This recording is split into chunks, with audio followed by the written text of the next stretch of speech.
Halo anak-anak hebat.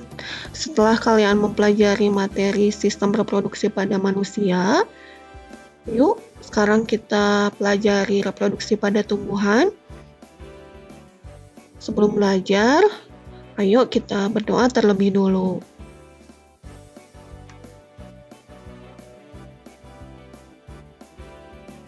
Oke, Bu Gita akan menayangkan bagan jenis-jenis reproduksi pada tumbuhan. Coba perhatikan ya. Reproduksi pada tumbuhan ini dilakukan melalui reproduksi aseksual, yaitu reproduksi tanpa melalui perkawinan, atau tanpa fertilisasi, atau tanpa peleburan inti sel telur dan inti sel sperma. Reproduksi aseksual pada tumbuhan ini dilakukan melalui partenogenesis, yaitu perkembangan embrio yang berasal dari sel telur tanpa dibuahi oleh sel sperma. Misalnya pada tumbuhan paku dan tumbuhan lumut tertentu. Cara reproduksi yang kedua adalah reproduksi secara vegetatif yang melibatkan organ vegetatif tumbuhan, yaitu akar, batang, dan daun. Reproduksi vegetatif dibedakan menjadi dua, yaitu reproduksi vegetatif alami tanpa campur tangan manusia. Ada 6 cara, yaitu dengan membentuk rimpang atau rizoma, membentuk geragi atau stolon, membentuk umbi lapis, umbi batang, umbi akar, dan tunas adventif. Reproduksi vegetatif selanjutnya adalah reproduksi vegetatif buatan yang dibantu oleh manusia. Dilakukan dengan cara mencangkok, merunduk, menyambung atau enten, menempel atau okulasi, dan stek. Reproduksi yang ketiga adalah dengan reproduksi generatif, yaitu reproduksi yang dilakukan oleh organ generatif atau organ kelamin tumbuhan dengan melibatkan fertilisasi atau peleburan inti sel telur dan inti sel sperma. Pada tumbuhan berbiji tertutup atau angiosperme, organ kelamin yang terlibat adalah bunga. Sedangkan pada tumbuhan berbiji terbuka atau gimnosperme, organ kelamin yang terlibat dinamakan runjung atau strobilus. Sementara itu, pada tumbuhan paku dan lumut, organ kelamin yang terlibat adalah organ kelamin betina yang dinamakan archegonium dan organ kelamin jantan yang dinamakan antheridium.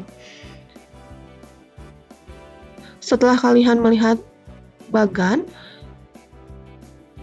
bagaimana keturunan yang dihasilkan dari ketiga jenis reproduksi tersebut. Untuk reproduksi aseksual dan reproduksi vegetatif, karena induk yang terlibat itu hanya ada satu, maka keturunan yang dihasilkan melalui reproduksi aseksual dan reproduksi vegetatif ini memiliki ciri atau sifat yang sama persis dengan induknya. Sedangkan keturunan yang dihasilkan melalui reproduksi generatif ini memiliki ciri atau sifat yang merupakan gabungan dari kedua induknya. Oke, selanjutnya kita pelajari materi reproduksi vegetatif alami ya. Reproduksi vegetatif alami yang pertama adalah dengan membentuk rimpang atau rizoma. Rimpang atau rizoma ini adalah batang yang menjalar di bawah tanah. Seperti apa? Ini mudah sekali kalian temukan rimpang pada bumbu-bumbu dapur. Contohnya kunyit, jahe, kencur, temulawak, lengkuas. Berikut ini adalah gambar rimpang pada jahe. Nah, kalau kalian perhatikan, rimpang jahe ini memiliki garis-garis. Garis-garis itu adalah buku, sementara jarak dua garis dinamakan sebagai ruas. Nah, buku atau ruas ini adalah ciri khas dari batang. Jadi bisa dipastikan bahwa rimpang ini adalah batang. Kemudian, tumbuhan juga bisa melakukan reproduksi vegetatif alaminya dengan geragi atau stolon. Geragi atau stolon ini adalah batang yang menjalar di atas tanah. Bisa kita temukan pada stroberi, rumput teki, juga pegagan. Lalu, cara reproduksi selanjutnya adalah dengan membentuk umbi lapis. Umbi lapis ini adalah daun yang tersusun berlapis-lapis yang muncul dari batang yang pipih yang dinamakan sebagai cakram. Nah, cakram ini juga nantinya akan menjadi tempat keluarnya akar. Umbi lapis ini reproduksinya dilakukan oleh bawang merah, bawang putih, bawang daun. Selanjutnya adalah umbi batang. Umbi batang adalah batang yang membengkak karena menyimpan cadangan makanan. Umbi batang ini contohnya adalah pada kentang, kemudian ubi jalar. Seperti yang kalian amati di gambar, dari umbi kentang ini nanti akan muncul kuncup-kuncup. Selanjutnya adalah umbi akar.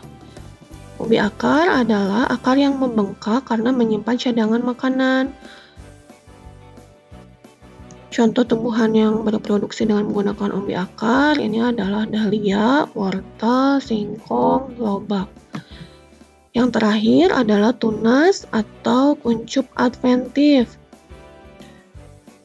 Tunas atau kuncup adventif ini adalah cara perkembangbiakan di mana tunas atau kuncup ini muncul bukan di ujung batang, bukan pula muncul dari tunas ketiak daun.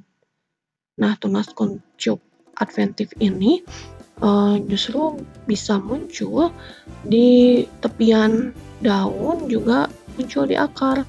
Nah, untuk tunas kuncup adventif daun ini contohnya terdapat pada daun cucur bebek.